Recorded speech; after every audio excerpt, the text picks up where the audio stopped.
Crypto is the same thing. If we didn't do it, China would do it. It's a massive industry. And frankly, when I went very pro-crypto, as you know, Biden was totally against it, but he has no idea what crypto is.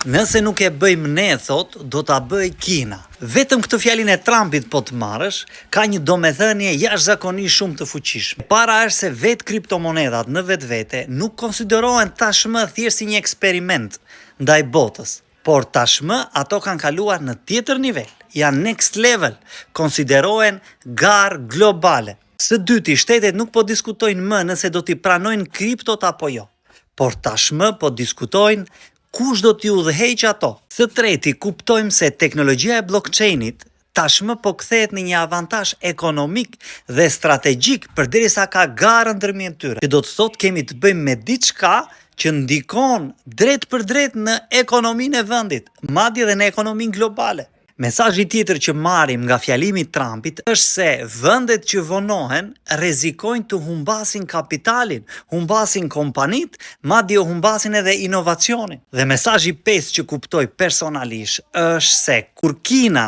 dhe Amerika konkurrojnë për një industri, siç është kriptomonedat, atëherë do të thotë që kjo industri ka peshë jashtëzakonisht shumë të madhe për të ardhmen. Pyetja nuk është më a do zhvillohet kripto apo jo, por pyetja është kush do ta udhëheqë. Nëse dëshiron të mësosh më shumë mbi botën e kriptomonedave, kam përgatitur një webinar falas 35 minuta, kliko tek linku për të regjistruar. Kjo video nuk është këshill financiare, është thjesht për qëllime edukimi dhe informimi.